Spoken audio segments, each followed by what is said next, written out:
ಭಾರತದ ಗ್ರಾಮೀಣ ಶಿಕ್ಷಣ ವ್ಯವಸ್ಥೆಯು ಕಳೆದ ಒಂದು ದಶಕದಲ್ಲಿ ಅತ್ಯಂತ ಕಠಿಣ ಪರಿಸ್ಥಿತಿಯನ್ನು ಎದುರಿಸುತ್ತಿರುವುದನ್ನು ನೀತಿ ಆಯೋಗ ತನ್ನ ಇತ್ತೀಚಿನ ಅಧಿಕೃತ ವರದಿಯಲ್ಲಿ ಬಹಿರಂಗಪಡಿಸಿದೆ.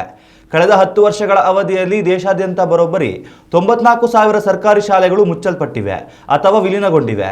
ಈ ಅಂಕಿಅಂಶಗಳ ಪ್ರಕಾರ ಭಾರತದಲ್ಲಿ ದಿನಕ್ಕೆ ಸರಾಸರಿ 25 ಸರ್ಕಾರಿ ಶಾಲೆಗಳು ಶಾಶ್ವತವಾಗಿ ಮುಚ್ಚುತ್ತಿರುವುದು ಆತಂಕಕಾರಿ ಸಂಗತಿಯಾಗಿದೆ.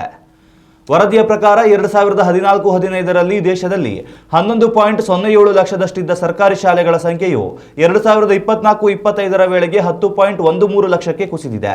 ಇದೇ ಅವಧಿಯಲ್ಲಿ ಸರ್ಕಾರಿ ಅನುದಾನಿತ ಶಾಲೆಗಳ ಸಂಖ್ಯೆಯೂ ಸಹ 83,000ದಿಂದ 79,000ಕ್ಕೆ ಇಳಿಕೆಯಾಗಿದೆ. ಇದಕ್ಕೆ ವ್ಯತಿರಿಕ್ತವಾಗಿ ಖಾಸಗಿ ಶಾಲೆಗಳ ಸಂಖ್ಯೆಯು 2.88 ಲಕ್ಷದಿಂದ 3.39 ಲಕ್ಷಕ್ಕೆ ಏರಿಕೆಯಾಗಿದ್ದು, ಪೋಷಕರು ಖಾಸಗಿ ಶಿಕ್ಷಣದತ್ತ ಹೆಚ್ಚು ಆಕರ್ಷಿತರಾಗಿರುವುದನ್ನು ಇದು ಸ್ಪಷ್ಟಪಡಿಸುತ್ತಿದೆ.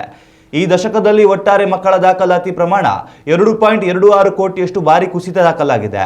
ಜನನ ಪ್ರಮಾಣದಲ್ಲಿನ ಇಳಿಕೆ ಹಾಗೂ ಕಡಿಮೆ ದಾಖಲಾತಿ ಇರುವ ನೆರೆಹೊರೆಯ ಶಾಲೆಗಳನ್ನು ಒಟ್ಟುಗೂಡಿಸುವ ಸರ್ಕಾರದ ಶಾಲಾ ವಿಲೀನ ಪ್ರಕ್ರಿಯೆ ಈ ವ್ಯಾಪಕ ಮುಚ್ಚುವಿಕೆಗೆ ಪ್ರಮುಖ ಕಾರಣಗಳಾಗಿವೆ.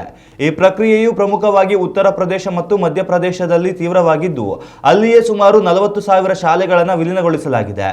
ಮತ್ತೊಂದೆಡೆ ಉನ್ನತ ತರಗತಿಗಳಿಗೆ ಹೋಗುತ್ತಿದ್ದಂತೆ ವಿದ್ಯಾರ್ಥಿಗಳ ಡ್ರಾಪ್ಔಟ್ ಪ್ರಮಾಣ ಹೆಚ್ಚುತ್ತಿದ್ದು, ಪ್ರೌಢಶಾಲಾ ಹಂತದಲ್ಲಿ ಇದು ಶೇಕಡ11.5ರಷ್ಟಿದೆ. ತೇರ್ಗಡೆ ದರವು ಶೇಕಡ91.58ರಿಂದ ಶೇಕಡ86.6ಕ್ಕೆ ಇಳಿದಿದೆ.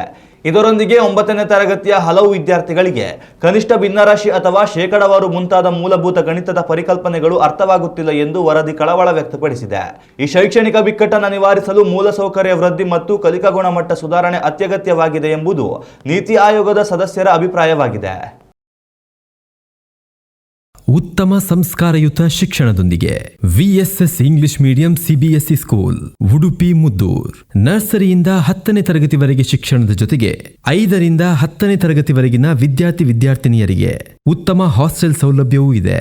ನಿಮ್ಮ ಮಕ್ಕಳ ಪ್ರವೇಶಾತಿಗಾಗಿ ಈ ಸಂಖ್ಯೆಗೆ ಕರೆ ಮಾಡಿ.